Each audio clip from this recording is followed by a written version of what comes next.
And who just checked in a Scott? If you could just tell us what your last name is in the chat box, that way we get you credit for that as well. All right, so catch. So the high school definition is easier than what you see on TV. So a catch is the act of establishing player possession. So what does possession mean? I've got control of the football.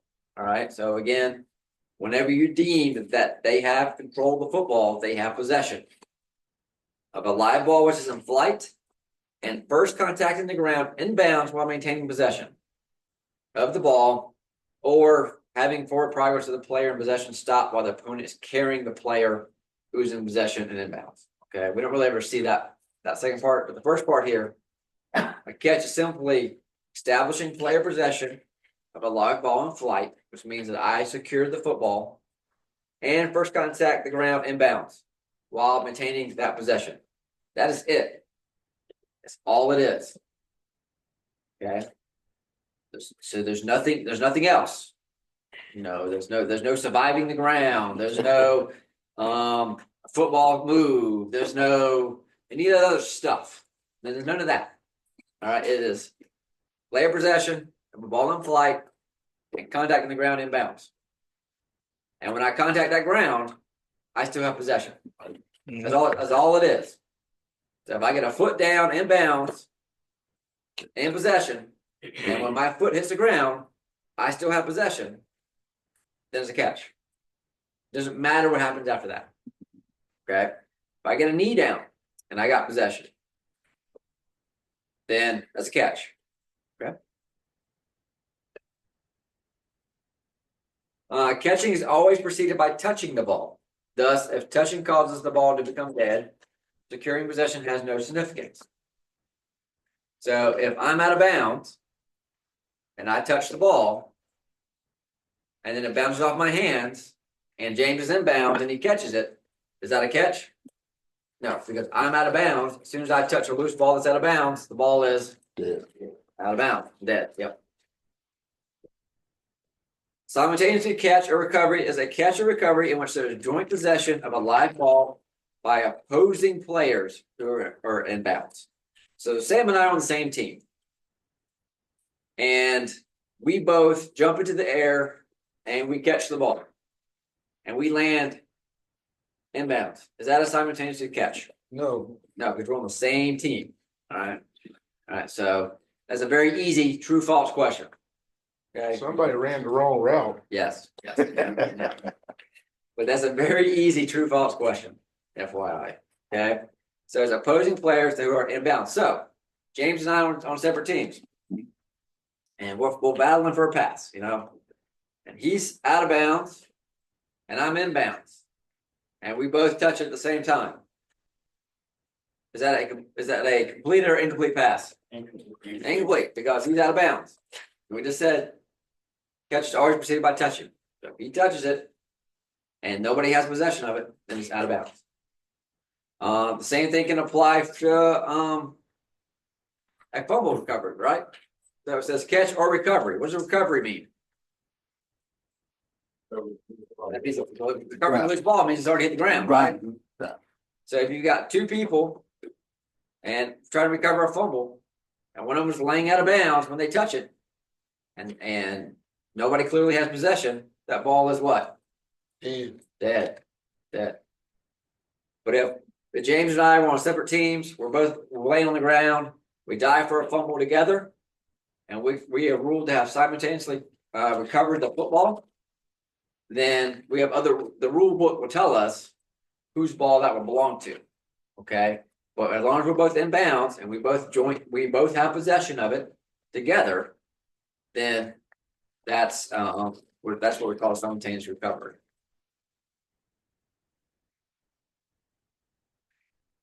Yes, Aguilar or Scott. As you call. All right, Scott, we got your credit. Clipping, blocking the back. Now we talked a lot about blocking, the definition of blocking last week. But clipping is a block against an opponent when the initial contact is from behind, at or below the waist. And not against a player who is a runner or pretending to be a runner. Blocking in the back is a block against an opponent when the initial contact is in the opponent's back, inside the shoulders and below this helmet and above the waist. So what's the main difference between clipping and blocking below the waist? What's the difference? Location, right? A block below the waist is, clipping is below the waist, blocking the back is above the waist. And if you're, when in doubt, what is it? You're not sure. It's a clip. It's a clip. Yeah. But we should know, right? We got to see the whole thing. Got to see the whole thing. And is that we talked about the frame last week. So is the side? If I'm blocking James and I block him in the side, is that the back? No. Got to be in the back. And so it's two hands in the back.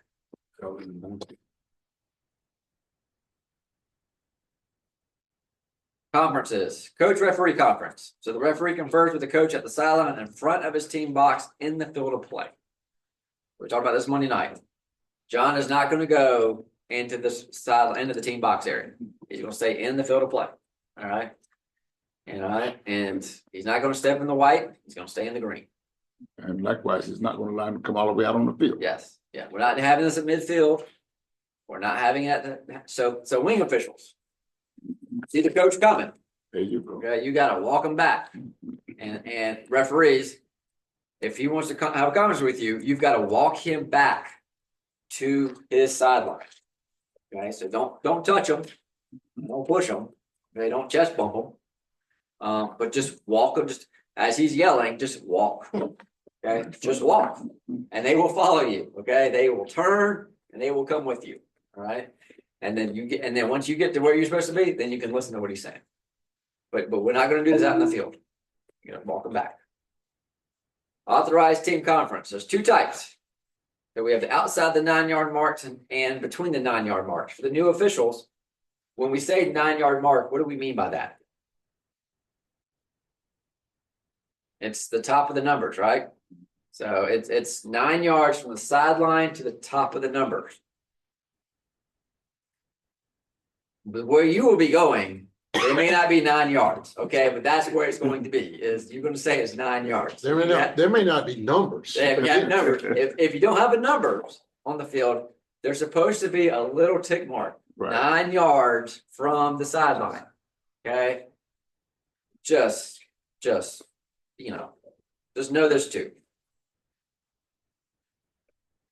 There's some of those places where we used to go that didn't have that, they have now turf fields. Yes, That shouldn't yeah, be a problem. yeah, not a problem. Yeah. Between the 9-yard marks. So you have outside 9-yard marks and between the 9-yard. The main difference is if you're outside the 9-yard marks, by that we mean you're between the numbers and the sideline. It doesn't matter how many coaches you have, how many players, you know, team attendance, substitutes, non-players, parents, it doesn't matter.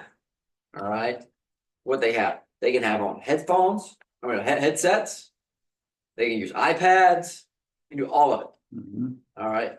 And then, but if they become inside the 9-yard marks, the only time we ever see this anymore is when the coach is mad and he wants to cuss at his kids and not have mama hear it in the stands. Okay. That's the only time we ever see these conferences now, because you can only have 11 players and nobody can have a headset. One coach. Okay. So nowadays they all go to the sideline. So wing officials, it's your responsibility to make sure they get outside those numbers. All right. See, sometimes you have to kind of walk them back to push them back a little bit. And then if the timeouts for an injury for an injured player, then they have to have the outside the 9-yard mark conference. So you got to basically get them those sidelines, right? So that way they can work on the injured player. Down, loss of down. So a down is action which starts with a legal snap or when the ball is kicked on a free kick. So a legal snap starts a scrimmage kick down, and when the ball is kicked on a free kick, that begins a free kick down. There's only two actions that can cause the ball to become live. So if you have an illegal snap, does the ball become live? No. And a down ends when the ball next becomes dead. A loss of down is the loss of the right to replay a down. Pretty straightforward. Encroachment occurs when a player is illegally in the neutral zone during the time interval starting at the ready for play and until the ball is snapped or free kicked. For the purposes of enforcing encroachment restrictions, an entering substitute is not considered to be a player until he is on his team's side of the neutral zone. So if I'm running on and we're down at the goal line and I got to run all the way across, I cannot be considered as a substitute guilty of encroachment until I get to my side of the neutral zone. Okay. Encroachment also occurs when a player violates the free kick restrictions, as in 614, and when we get to the kicking rules, we'll talk about that. But the key thing is for encroachment, the ball has to be ready for play, right? And until the ball is snapped, a free kick. In high school, is encroachment a live ball or dead ball foul? Dead ball foul. Dead ball foul. Yes. Is the word offsides in the rule book? No. It's not. We do not have that. Can i.e. the team with the ball, can they be guilty of encroachment? Yes. Yes. And so if they can't know how to line up, and you've got a receiver out there, he lines up in the neutral zone, then we can try to give to, hey, you need to back up. But if he doesn't back up, then that is a foul by A, and that's a dead ball foul. Linemen will do it too. Right. Yeah. Fair catch. A fair catch is a catch by a receiver of a free kick in or beyond the neutral zone to the receiver's goal line, or of a scrimmage kick beyond the neutral zone to the receiver's goal line. After a valid signal, under conditions in which the receiver forfeits the right to advance the ball and return for protection from being blocked or tackled by an opponent. So, free kick. I can fair catch it in or beyond the neutral zone. And that neutral zone is how many yards? 10. Always 10. For a scrimmage kick, I can fair catch beyond the neutral zone. Okay. And by doing that, if I give a valid signal, I am getting protection for being contacted, and I'm forfeiting the right for me to advance the ball. Okay. An awarded fair catch occurs when the offended team chooses to take the ball after enforcement of a foul for kick catching interference. And a valid fair catch signal is extending and laterally waving of one arm at full arm's length above the head by any R player. Go back, judges. What's the first thing you do? What's the one thing that you do at a minimum before the first punt in the game, but ideally before every punt? What do you tell that receiver? Show me your fair catch. Yeah, show me your fair catch signal. Okay. Make sure they know how to do it right. If it's a sunny day, so like early in the season, and the sun's coming down and it's 7:45 and the sun's setting, we allow them to shade, right? So you can shade like this. But if they start doing this, that's a fair catch signal. And remember, the reason why we have it protects that receiver who's defenseless by definition. And the kicking team knows when they see this, not to touch them, right? Don't let them get anything cheap, right? Don't let them kind of give a half-hearted one and go, oh, well, that's not a extending a lateral wave. No, if they give something like this over their head, just kill the thing, and the ball's dead.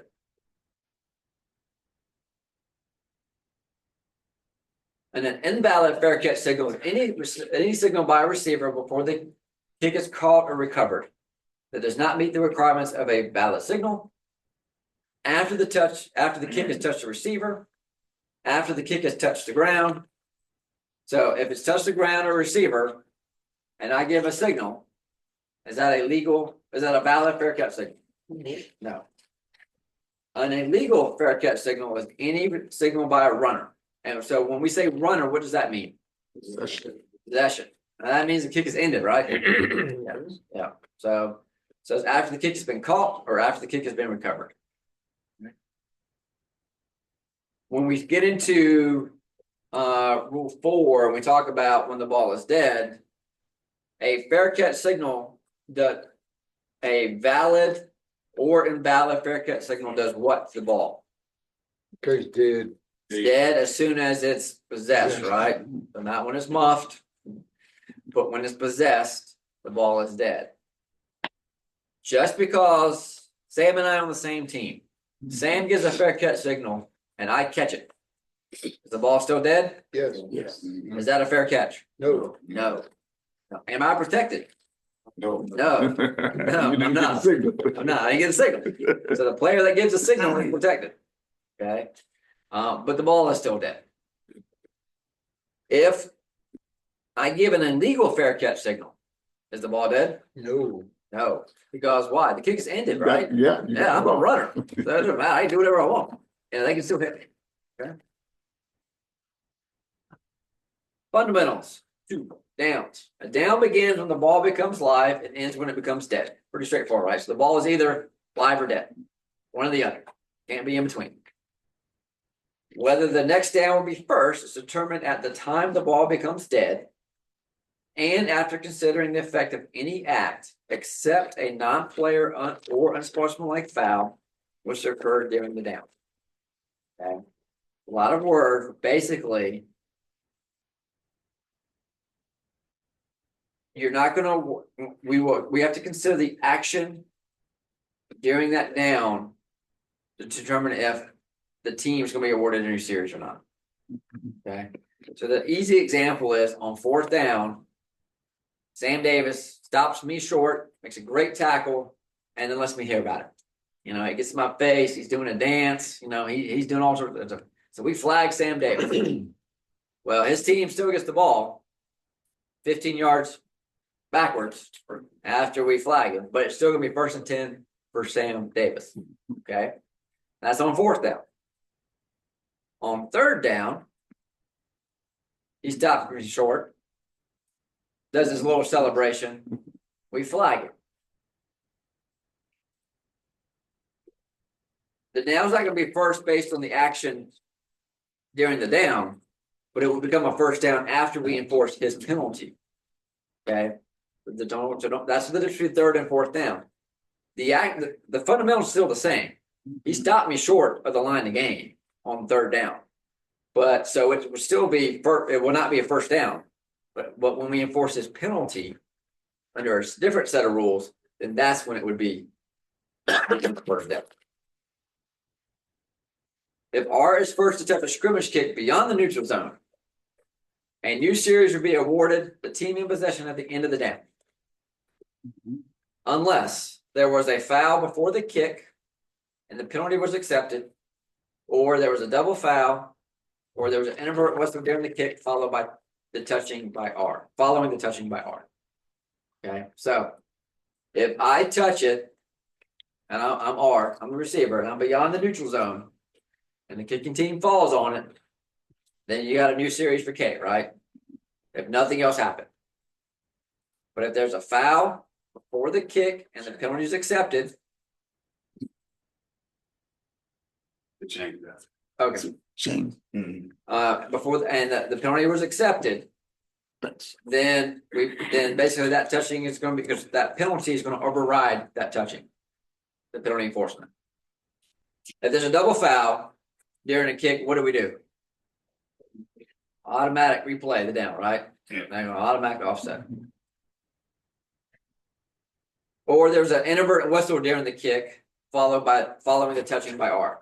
If you have an inadvertent whistle during a kick, what do we automatically have to do? Replay that. Replay the down unless there's a foul accepted during that down. Right. But yeah, you're gonna replay the down. The only defensive fouls which automatically cause a 1st down are roughing the kicker or the place kick holder, roughing the passer, roughing the snapper. Not like Saturday and Sunday. Yeah, those are the only 3. Only 3. Kicker / holder, passer, roughing the snapper. Automatic 1st down. If the penalty is accepted for any live ball foul by either team during a down in which time expires, the period must be extended by untimed down, except on sportsmanlike fouls, non-player fouls, fouls that specify a loss of down, or fouls that specified in 3-3-4. Okay, so 99% of the time, if you have a foul during the down, which time expires, a live ball foul, we're going to have an untimed down. There's a few exceptions.